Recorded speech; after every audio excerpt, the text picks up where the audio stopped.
सभी दोस्तों को, सुधी साधकों को और मेरे बहुत ही जिज्ञासु श्रोताओं को मेरा बहुत अभिनंदन, प्रणाम। आज की इस 10वीं कक्षा में हम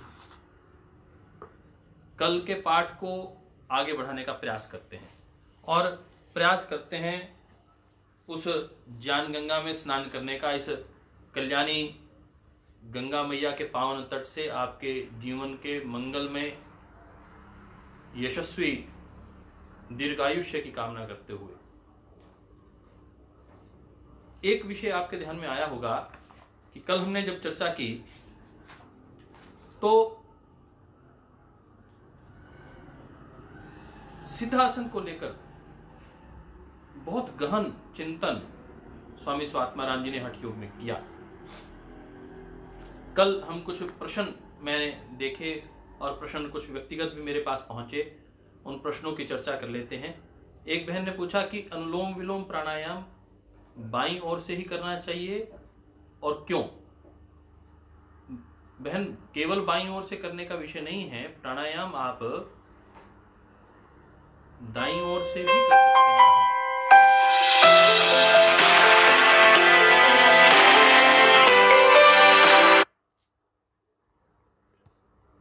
प्राणायाम बाईं ओर से अनुलोम विलोम आरंभ करने का अर्थ यह है कि ईड़ा जो नाड़ी है वह चंद्र स्वर को प्रेडिक्ट करती है, डिपिक्ट करती है, और चंद्र स्वर शीतलता का द्योतक है। द्योतक है हमारे जीवन में शांति का। अधिकतम 80% लोगों को हाई ब्लड प्रेशर रहता है, तो जिन लोगों को हाई ब्लड प्रेशर रहता है उसमें यह अत्यंत उपयोगी कार्य करता है अनुलोम विलोम प्राणायाम। इसलिए बाईं ओर से शुरू किया जाता है। व्यक्ति में अधिकतम लोगों में स्ट्रेस पार्ट रहता है, स्ट्रेस को मैनेज करने के लिए लेफ्ट साइड से शुरू किया जाता है, परंतु आपको यदि लो बीपी है तो आप दाईं ओर से भी शुरू कर सकते हैं। तो इसे सूर्यभेदी स्वर से आरंभ करना लाभदायक रहता है। इसलिए अनुलोम विलोम प्राणायाम अधिकतम जब भी चीज कही जाती है, कोई निर्देश दिया जाता है, परम श्रद्धेय स्वामी जी महाराज भी कहते हैं कि वह बड़े परिदृश्य में जहां हम ऑन एन एवरेज 80% की बात करते हैं वहां उस चीज को हम प्रधानता दे देते हैं। और दूसरा एक प्रश्न आया था कि रेगुलर प्रैक्टिस ऑफ योगा से क्या होता है। लगातार एक अनुष्ठान करने से, तो महर्षि पतंजलि बार बार कहते हैं योगात् अनुष्ठानात् अशुद्धिक्षयः ज्ञान दीप्तिः विवेक ख्याति प्राप्त होती है, ज्ञान दीप्त होता है। और यदि हम बात करें कि और क्या विशेष रहता है, तो yoga helps to achieve a body of optimum health and strength. Optimum health भी मिलती है और स्ट्रेंथ भी मिलती है। Mind well discipline, clear and calm. जो माइंड है वो क्लियर हो जाता है और उसमें कामनेस आ जाती है, उसमें धैर्यता, स्थिरता आनी शुरू हो जाती है लगातार अभ्यास करने से। सेंसेस अंडर कंट्रोल, और आपकी जो इंद्रियां हैं वो आपके वश में आनी शुरू होती है। An intellect as sharp as razor, और आपकी बुद्धि ऐसी तार्किक हो जाती है कि जैसे लेजर की धार, ऐसा। और आपकी विल पावर बहुत स्ट्रांग हो जाती है। A heart full of unconditional love and compassion. Unconditional love और कंपैशन आपके हार्ट में आना शुरू हो जाता है। An ego as pure as crystal, a life filled with supreme peace. तो इस 2-3 शब्दों पर विशेष बल देते हुए कह रहे हैं कि a life filled with supreme peace. आप उच्च चेतना में, श्रद्धेय स्वामी जी महाराज कहते हैं, उच्च चेतना में स्थित हो जाते हैं। फिर आप निम्न चेतना में नहीं आना चाहते, फिर आप ईश्वर की गोद में निरंतर उसके परम सानिध्य को, सामीप्य को, प्रेम को प्राप्त करना चाहते हैं। एक प्रश्न आया था कि उन्मनी अवस्था किसे कहते हैं। कल हमने एक बात की थी, श्लोक में एक विषय आया था कि हठ योग बॉडी ओरिएंटेड है और जो पतंजलि योग है वो माइंड ओरिएंटेड है। हठ योग में हम शरीर को साधना करके साधते हैं, उससे मन को साधते हैं। और पतंजलि योग में हम मन को अपना यंत्र बनाकर आगे कार्य करते हैं। मन वहां यंत्र बनकर आगे की यात्रा पूरा करता है। हठ योग मिडल पाथ का काम करता है और जो पतंजलि योग है वो उत्तम मार्ग का बात करता है। उसमें कहीं मध्यम मार्ग की या निम्न मार्ग की चर्चा ही नहीं आएगी, परंतु हठ योग में मध्यम मार्ग की बात आएगी। तो कुछ प्रश्न मैंने आपके लिए, एक प्रश्न आपका आया था कि स्त्यान और संशय जो हमारे 9 अंतराएं हैं, व्याधि स्त्यान संशय आलस्य प्रमाद अविरते भ्रांति दर्शनम अलब्ध भूमिकत्व अनवस्थितत्वानि मन विक्षेप अंतराय, जो विक्षेप पैदा करने वाले ये 9 तत्व हैं, महर्षि पतंजलि ने इसे अंतराय कहा है। इन अंतरायों में मैंने उस दिन चर्चा रखी थी, प्रश्न आए कि स्त्यान किसे कहते हैं। चोरी करना, जो आपका नहीं है वो प्राप्त करना, करने की इच्छा करना, वो स्त्यान है। अर्थात आपने कोई कार्य किया एक सामान्य कार्यकर्ता का, और आप कोई विशेष व्यक्ति बैठा और उसके पीछे आके खड़े हो गए, उस फोटो करवा ली और उसमें अपने आप को बहुत बड़ा कार्यकर्ता के रूप में आपने स्थापित करने का प्रयास किया। अर्थात बिना कार्य, उतना कार्य किए हुए उससे अधिक श्रेय की कामना करना, ये स्त्यान। थोड़ा कार्य करके अधिक यश की प्राप्ति करने की इच्छा, ये स्त्यान है। संशय, उभयात्मक मत की, जहां आपका मन कह रहा है कि this is right, this is wrong, this is wrong, this is right, ये ठीक है, ये ठीक नहीं है, एक संशय की स्थिति, उभय अवस्था है, दैट इज कॉल्ड संशय। प्रमाद किसे कहते हैं, ये बहुत महत्वपूर्ण विषय है। कल मैंने अपने भी गुरुजी से पूछा और फिर उससे ये विषय पूरा समझा कि प्रमाद और आलस्य में क्या अंतर है। तो प्रमाद और आलस्य में जो बड़ा अंतर है वह है कि मन की अतिस्क्रियता और निष्क्रियता। कई बार आप वो बोल जाते हैं जो आपको नहीं बोलना होता, उसे वाणी का प्रमाद कहते हैं। कई बार वो कर बैठते हैं, किसी के ऊपर अचानक हाथ उठा देते हैं, आपको हाथ नहीं उठाना होता, वो आपके हाथों का, आपकी इंद्रियों का प्रमाद है। अर्थात जो आप नहीं चाहते वो कर बैठते हैं, उसे भी मन का ही प्रमाद कहा जाता है, इसे प्रमाद कहते हैं। और इसे मन का सक्रिय प्रमाद कहते हैं। और मन का निष्क्रिय प्रमाद, आपको प्रातःकाल उठना था, योग करना था, यज्ञ करना था, परंतु आप उठे नहीं, तो ये आपके मन का प्रमाद है, जिसने आपको सोने के लिए मजबूर कर दिया। आपका जो लक्ष्य था, निश्चय था, उस निश्चय को डिगा दिया, आपके संकल्प को अवरुद्ध कर दिया।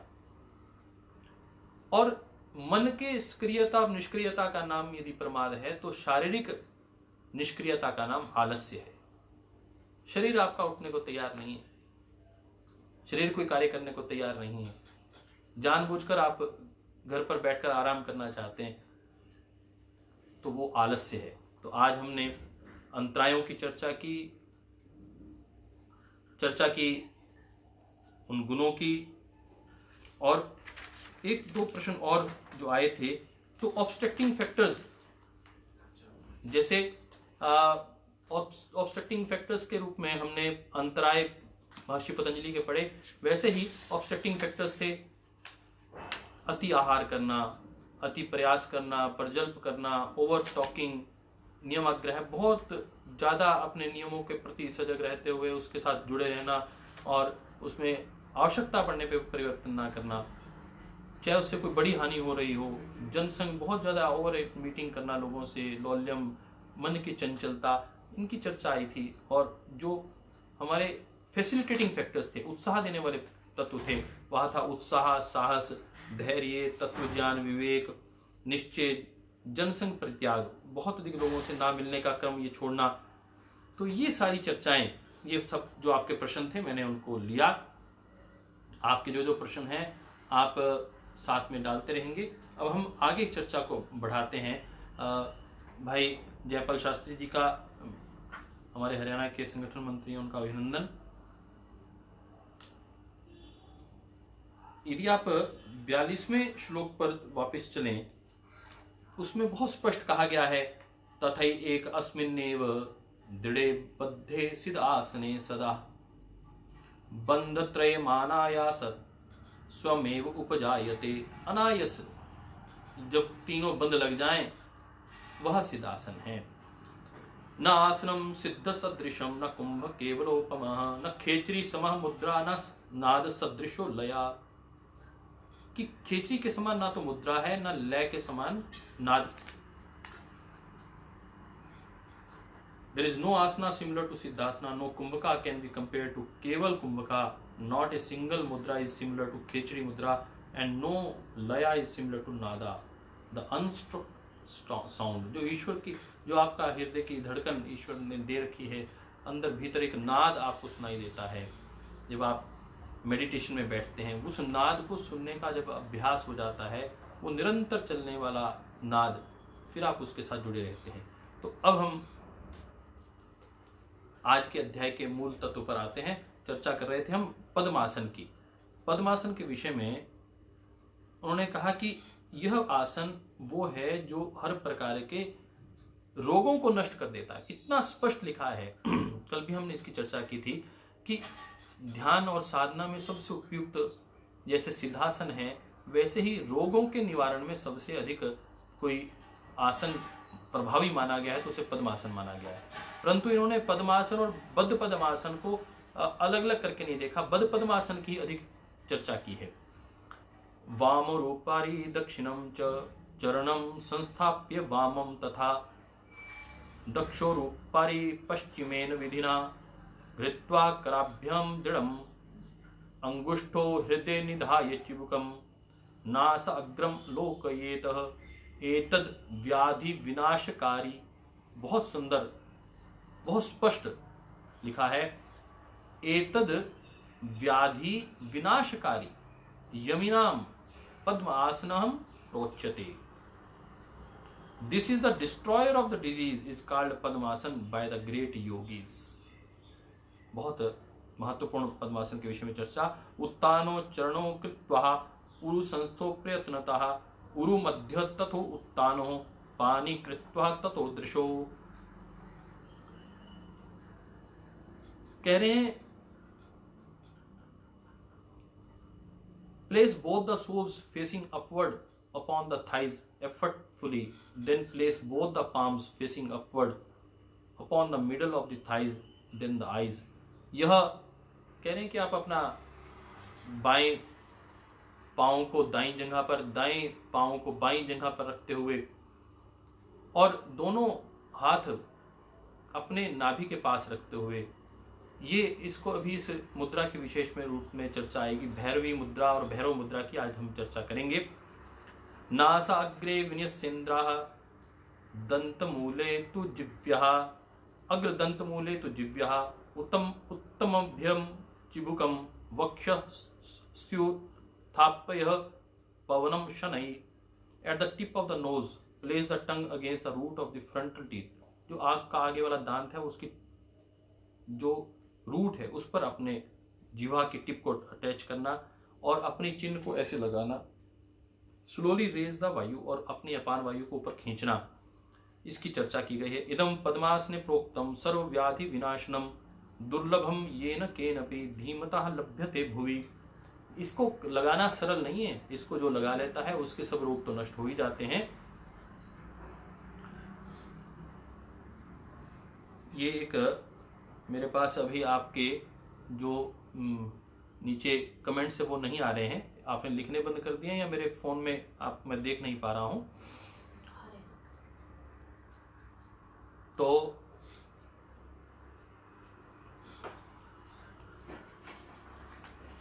this is said to be the Padmasan, destroyer of all types of diseases. It is difficult to attain by any ordinary person.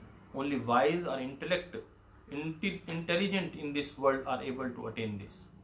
तो इस पद्मासन को वो कहते हैं कि इसको स्थापित करना, इसको लगाना कठिन कार्य है और हर व्यक्ति इसको नहीं लगा सकता। इसको आज हम पूरा कर रहे हैं 49वें श्लोक तक। कृत्वा संपुटितो करो दृढ़तम बद्धवातु पद्मासनम गाढ़ं वक्षसि सन्निधाय चिबुकं ध्यायांश तश्चेतसे वारं वारं अपानमूर्धमं अनिलं प्रोसारयन् पूरितं मुंचनम प्राणम वेति बोधमुत्तलम शक्ति प्रभावत्रः। वो कह रहे हैं कि बार बार जब आप प्राणवायु को ऊपर की ओर खींचते हैं, अपान वायु को ऊपर की ओर खींचते हैं और लंबा गहरा प्राण लेते हैं, तो वो जो प्राण को और अपान को जो वहां मिलन होता है वहां एक विशेष शक्ति उत्पन्न होती है। पद्मासन स्थितो योगी नाड़ी द्वारेण पूरितः मरुतम धारयेदस्तु स मुक्तो नात्र संशयम। तो कह रहे हैं कि maintaining the padmasana posture whosoever the practitioner retains the air inhaled through two nostrils undoubtedly attains liberation। वह व्यक्ति पूर्णतः मुक्ति को प्राप्त कर लेता है, मोक्ष को प्राप्त कर लेता है, समाधि अवस्था को प्राप्त कर लेता है यदि वह पद्मासन में रहते हुए दोनों नाड़ियों से अपने भीतर श्वास को खींच लेता है, तीनों प्रकार के कुंभक अपने भीतर स्थापित कर लेता है, चाहे वो जालंधर बंद है, चाहे वो उद्यान बंद है, चाहे वह मूल बंद है। तो इसकी भी उन्होंने चर्चा की और आज हम इसकी चर्चा को आगे बढ़ाएंगे। तो ये आज इसकी टेक्निक के विषय में 3 प्रकार के पद्मासन विशेष रूप से बताए गए हैं। मैं उसकी एक आपको पहले थोड़ा सा उस पर दृष्टिपात करवा देता हूं कि 3 प्रकार के कौन कौन से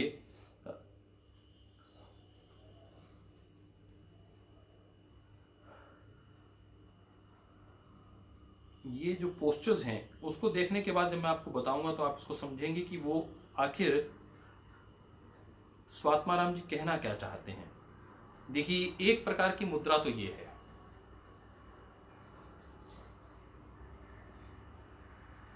जैसे ठोड़ी लगी हुई है गर्दन के पास और हाथ ऐसे नीचे हैं, ये पद्मासन है जो सामान्यतः लोग लगाते हैं। दूसरे प्रकार का पद्मासन क्या है?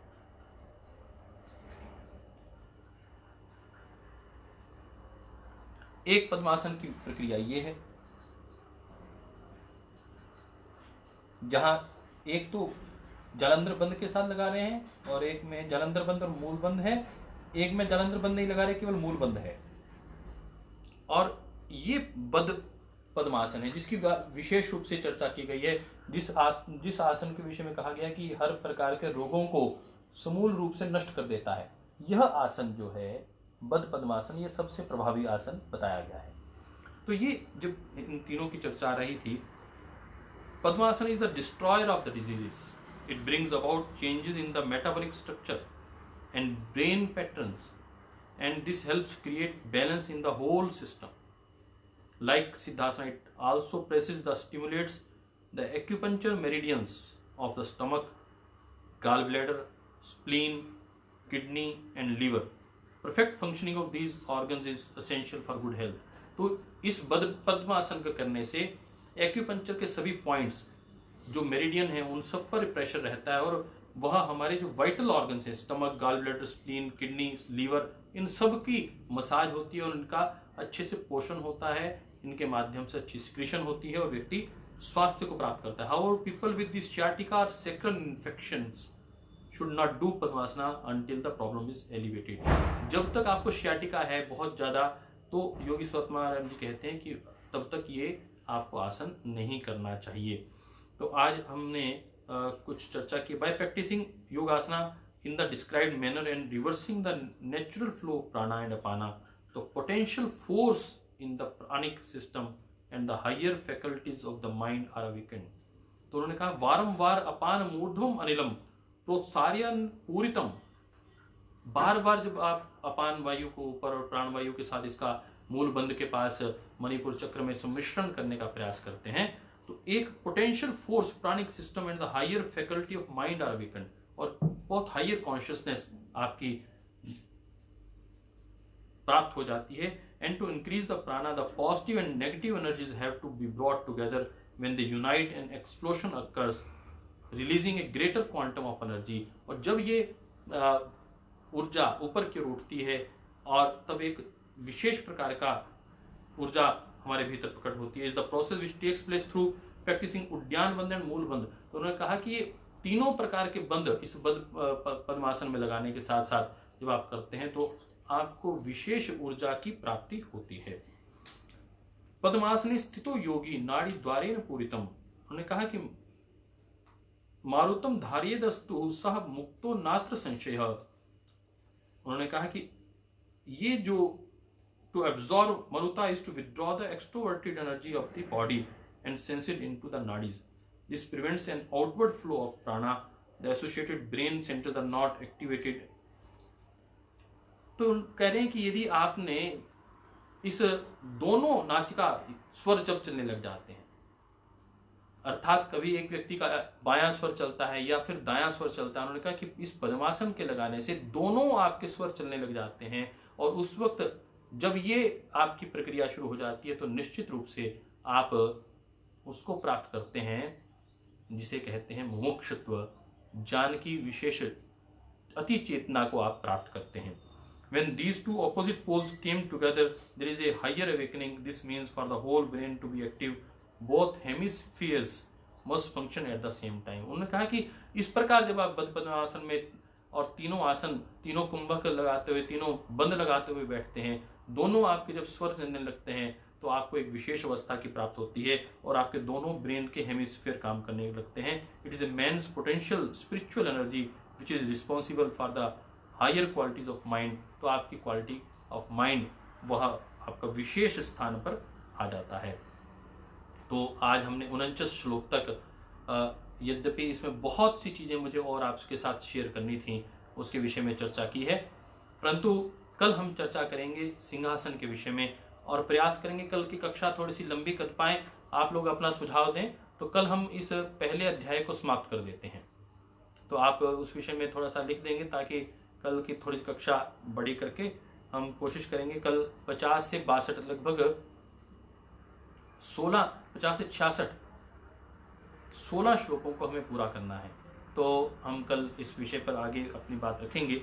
आज जो कुछ आपके प्रश्न हैं आप प्रश्न भी लिखते रहें और आज कल हम सिंहासन, आप इसके विषय में चर्चा करेंगे। सिंहासन को लेकर आप उसकी तैयारी कर लेंगे, पढ़ लेंगे।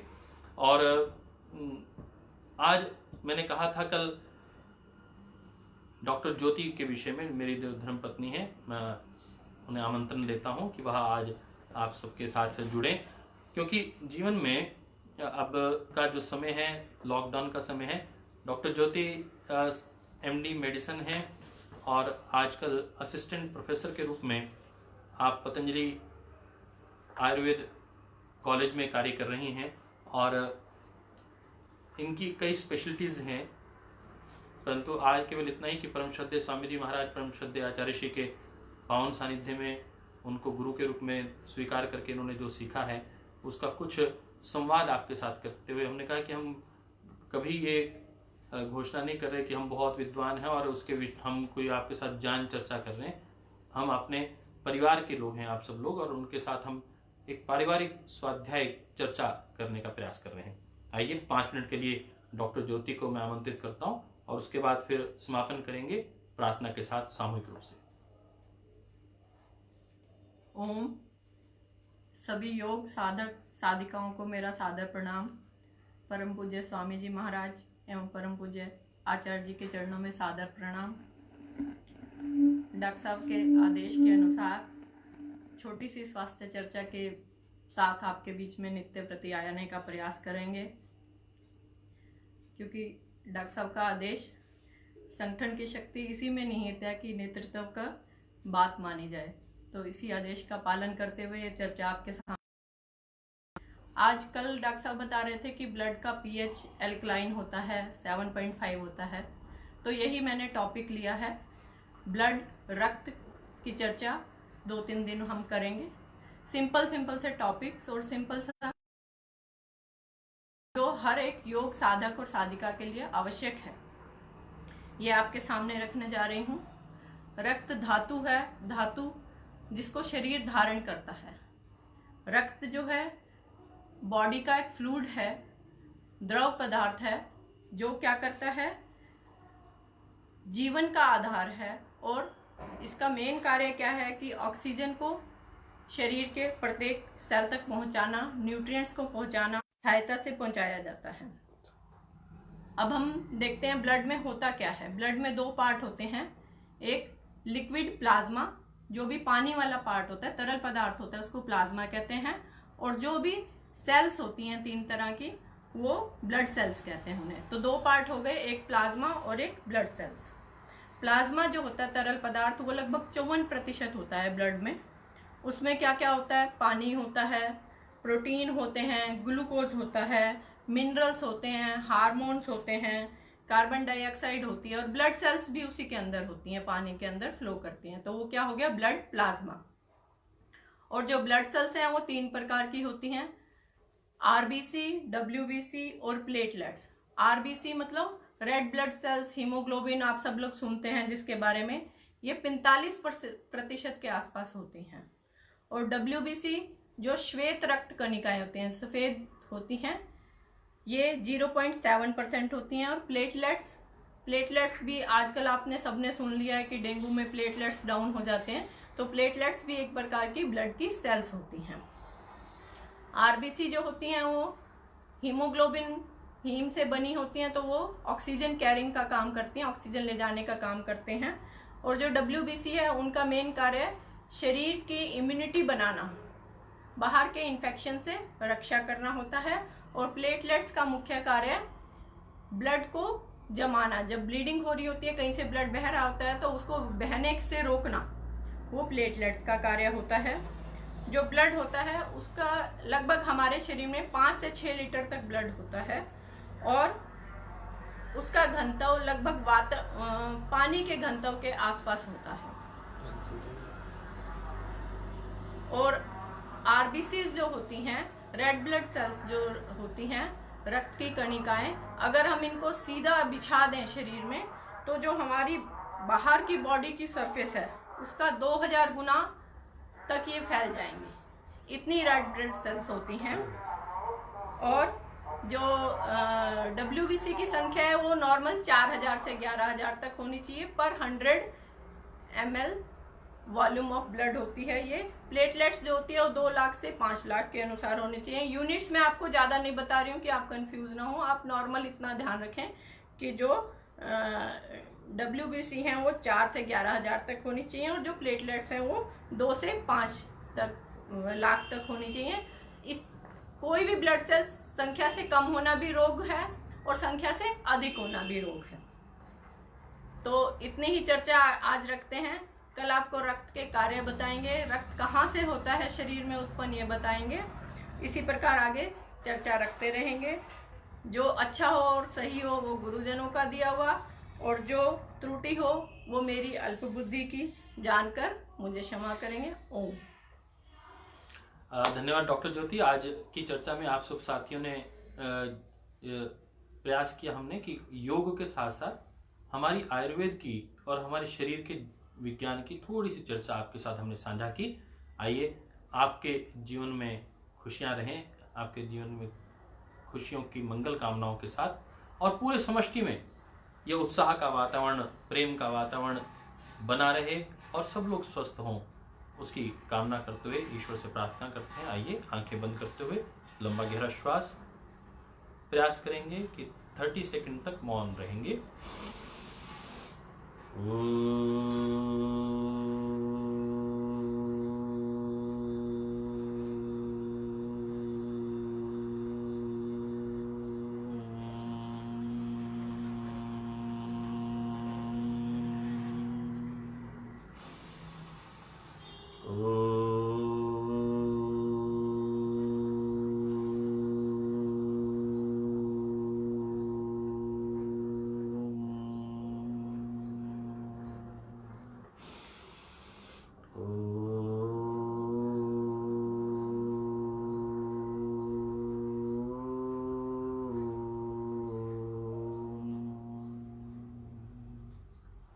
सर्वे भवन्तु सुखिनः, सर्वे सन्तु निरामया, सर्वे भद्राणि पश्यन्तु मा कश्चित् दुःखभाग् भवेत्। ओम शांति शांति शांति।